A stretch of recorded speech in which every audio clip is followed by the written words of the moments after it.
Assalamualaikum warahmatullahi wabarakatuh. Nama saya Wulan Septianisi, NIM 18651018. Baiklah, di sini saya akan menjelaskan materi pada hari ini tentang profil Muhammad Al-Amin Al-Singkiti. Nama lengkapnya adalah Muhammad Al-Amin bin Muhammad Al-Mukhtar bin Abd Al-Qadir bin Muhammad bin Ahmad Nuh bin Muhammad Al-Jani Al-Singkiti. Ia dilahirkan pada 1325 Hijriah atau 1907 Masehi di Singkiti. Singkiti merupakan salah satu daerah di Mauritania, kerajaan Islam sekarang ini, yang letaknya di bagian utara Afrika. Kabilah Al-Jani terkenal sebagai kabilah yang spesifik menggandrungi ilmu pengetahuan dan berperang. Namun, mereka juga menjaga dari tindakan-tindakan semacam perampokan terhadap harta orang lain. Tradisi menuntut ilmu telah mereka emban semenjak generasi pendahulu, dan itu dilakukan baik ketika mereka berdomisili menetap maupun saat mereka dalam perjalanan. Karena itu, tidaklah mengherankan bila Al-Singkiti saat ayahnya meninggal, ia masih kecil tetapi sudah dapat membaca juz amma. Bahkan ia sudah dapat menghafal Al-Quran 30 juz ketika menginjak usia 10 tahun di bawah bimbingan pamannya dari ibunya, bernama Abdullah bin Muhammad Al-Mukhtar bin Ibrahim bin Ahmad Nuh. Dengan demikian, silsilah keluarga Al-Singkiti dari pihak ayah dan ibunya bertemu di kakeknya yang keempat. Ayah Al-Singkiti meninggalkan padanya warisan berupa hewan dan harta yang ia gunakan sebagai media menuntut ilmu, menambah pengetahuan khususnya tentang Al-Quran. Di antara guru Al-Singkiti adalah sepupunya yang bernama Muhammad bin Ahmad bin Muhammad Al-Mukhtar dalam ilmu tajwid. Ilmu rasm dan tilawah ia peroleh dari Al-Bahar Muhammad bin Bujah, sedangkan muhtasar dalam fikih mazhab Malik ia belajar pada Syekh Ibnu Ashir dan pada disiplin ilmu adab pada istri pamannya. Seluruh nama-nama gurunya tersebut masih memiliki kekerabatan dengan Al-Singkiti. Dengan begitu, nampak bahwa tradisi keilmuan Al-Singkiti telah dibangun dalam lingkungan keluarganya sendiri. Al-Singkiti memulai karirnya di Madinah dengan mengajar di Masjid Nabawi atas permintaan Raja Abdul Aziz. Karena adanya hubungan yang dekat dengan Syekh Abdul Aziz bin Saleh dengan Raja Abdul Aziz, sehingga Al-Singkiti dapat mengajar di Masjid Nabawi, Pegaraan Al-Singkiti. Di masjid tersebut berkisar tentang penafsiran Al-Quran yang diawali dengan penjelasan mufradat, i'rab, tasrif, dan balaghah, disertai dengan data-data yang mendukungnya.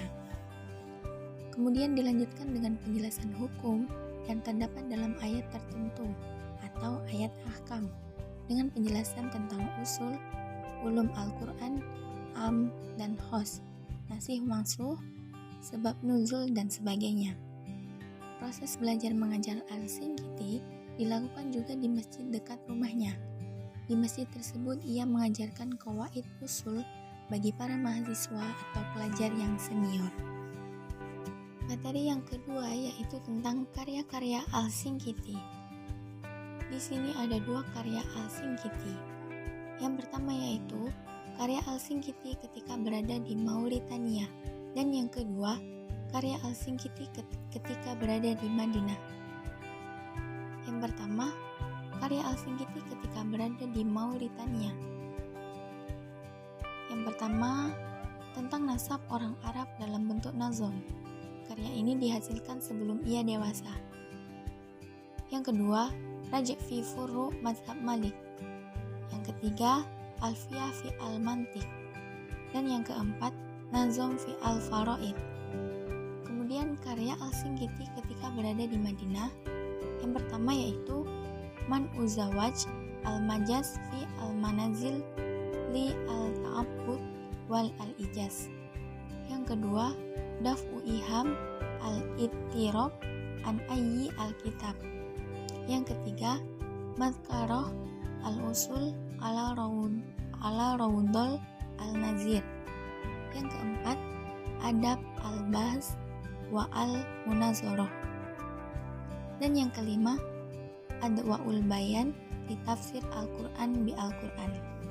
Materi yang ketiga yaitu tentang sistematika penulisan tafsir Adwa'ul Bayan.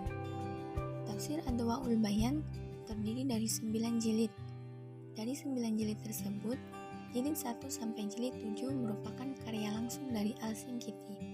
Menurut Ali Iyasi, bahwa jilid 1 sampai jilid 7 tersebut adalah hasil dikte Al-Shinqiti, sedangkan jilid 8 sampai 9 merupakan penyempurnaan dari muridnya Atiyah Muhammad Salim. Namun, menurut hasil telaah penulis, tidak ada indikator bahwa jilid 1 sampai 7 merupakan hasil dikte Al-Shinqiti.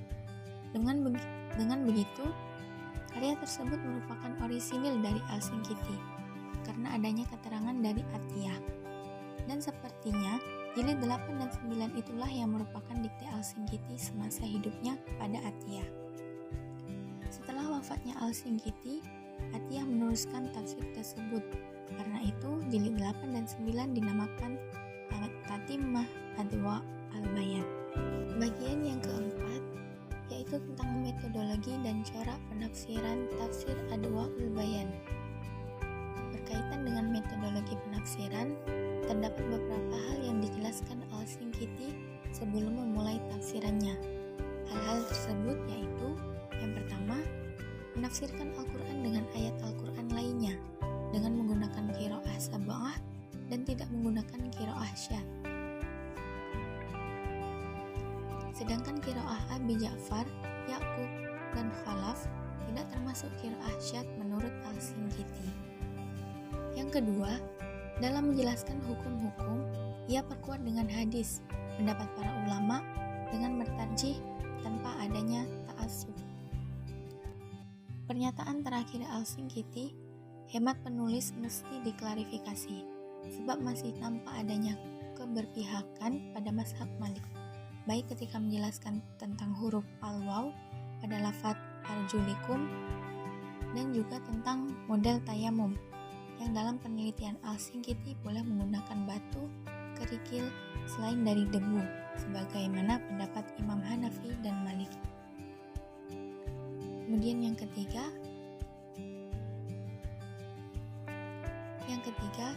menjelaskan tentang adanya kemungkinan banyaknya bentuk al-bayan. Al-Shinqiti menerangkan terdapat sekian banyak yang dimaksud. Selanjutnya adalah sumber penafsiran. Sumber penafsiran yang sering dijadikan referensi Al-Shinqiti dalam menafsirkan Al-Quran. Menurut Ali Iyasi, dalam menafsirkan Al-Quran, Al-Shinqiti selain menggunakan tafsiran para sahabat dan tabi'in, ia juga menukil pendapat para mufassir terkenal seperti Abu Ja'far Ibnu Jarir Al-Tabari, Al-Qurtubi, Ibnu Katsir, dan juga mufassir Mu'tazilah.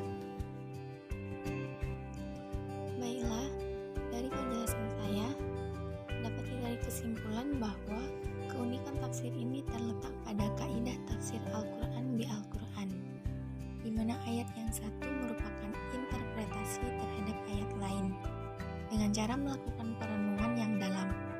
Selain itu, ayat-ayat dalam tafsir Adwa'ul Bayan lebih banyak menitik beratkan pada interpretasi terhadap masalah-masalah fikih atau hukum dibanding dengan masalah lainnya seperti balaghah, lughah, dan sebagainya. Namun ini bukan berarti aspek selain hukum tidak dikaji. Dalam penafsirannya masih nampak kalau Al-Shinqiti berpihak pada mazhab atau aliran tertentu, sekalipun presentasinya tidak banyak. Baiklah, mungkin ini saja yang dapat saya jelaskan. Lebih dan kurangnya saya mohon maaf. Saya akhiri. Khairukum man ta'allamal Qur'an wa 'allamah. Wassalamualaikum warahmatullahi wabarakatuh.